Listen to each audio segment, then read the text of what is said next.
दिल में घर कर गया। और बचपन से हमें इतना नहीं समझाया गया या बताया गया, लेकिन जब आपको सुनकर फिर जब उसको क्रॉस चेक किया तो हमें अंदाज़ा हुआ कि किस कदर मोहब्बत और इश्क का जज्बा जो हमें आले बैत के लिए रखना चाहिए वो हम मिस कर रहे हैं। लेकिन प्रॉब्लम ये है कि मेरा एक क्लास फेलो है यूनिवर्सिटी में जिसका ताल्लुक़ पारा चनार से है, और वो मुझे कहता है कि तुम्हारा इश्क अभी अधूरा है क्योंकि तुम इमाम अली अलैहिस्सलाम से ताल्लुक़ रखने वाले वो लोग जो कि उनके मुखालिफ थे, तुम उनका भी एहतराम करती हो, तो अभी तुम्हारा इश्क अधूरा है। तुम पूरी तरह विलायत को नहीं मान रही, तो तुम्हारा इश्क अधूरा है। मैं इसके हवाले से कंफ्यूज्ड हूँ, मुझे बताएं कि मैं क्या करूँ। देखिए, सबसे पहली बात तो ये है कि वो भाई साहब जो भी हैं, उनका ताल्लुक़ जहाँ से भी है, वो ठेकेदार थोड़ी हैं, इश्क के ठेकेदार थोड़ी हैं इमाम अली अलैहिस्सलाम के विलायत की, या उनके पास ये अथॉरिटी या पावर ऑफ अटर्नी थोड़ी है कि किसका इश्क मुकम्मल है और किसका इश्क अधूरा है, या किसको विलायत पे एतबार ठीक है और किसका विलायत पे एतबार गलत है। ठीक है, पहली तो ये चीज़ है।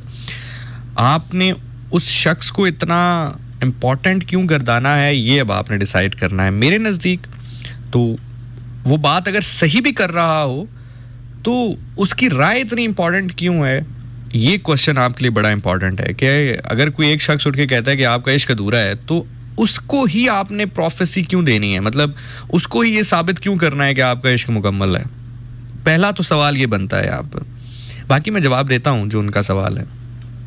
इसका बड़ा सिंपल जवाब है, बहुत ही सिंपल जवाब है। बजाय इसके कि मैं मतलब हर उस मौजू के ऊपर गुफ्तगू करूं जिसके ऊपर उन्होंने आपसे सवाल जवाब किए होंगे, आपको बताया होगा, और मज़े की बात है मैं उन सारे मौजू पर बात कर चुका हूं। जितने भी मौजूआत थे उसके ऊपर मैं प्रोग्राम्स रिकॉर्ड करवा चुका हूं, बात कर चुका हूं, यूट्यूब पे भी आपको मिल जाएंगे।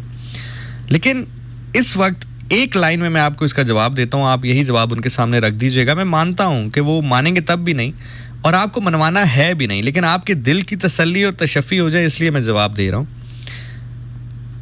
इमाम अली अलैहिस्सलाम को जब आप कह रहे हैं कि वो आपके इमाम हैं, तो बस फिर आपके इमाम ने जिससे सुलह रखी, आपकी भी यही राह होनी चाहिए, आपका भी यही तरीका होना चाहिए कि आप उनसे मोहब्बत, अकीदत, एहतराम का रिश्ता रखें।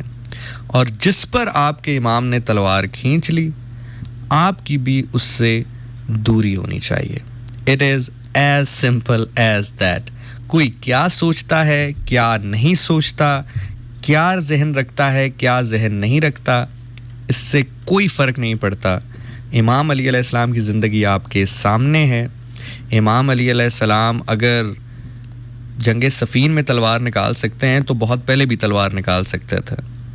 वो शेर खुदा हैं, थे, रहेंगे। मैंने बहुत बड़ी बात एक जुमले में कह दी है। अब अगर अब भी समझ ना आए तो फिर दुआ की जा सकती है। So it is as simple as that. आपको किसी शख्स को सुनने की ज़रूरत नहीं है। इश्क़ आले बैत आपके दिल में घर कर गया, इससे बड़ी गनीमत कोई और हो नहीं सकती।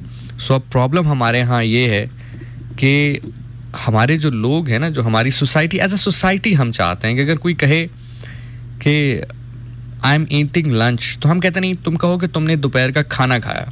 वो कहता है कि भाई मैं कह रहा हूँ कि I am eating a lunch, तो कहे नहीं, तुम कहो कि तुम दोपहर का खाना खा रहे हो। तो वो अल्फाज भी वो सुनना चाहते हैं जो उनके जहन में हैं, या उनको सुनाए गए हैं, या उनको सिखाए गए हैं। So it is as simple as that.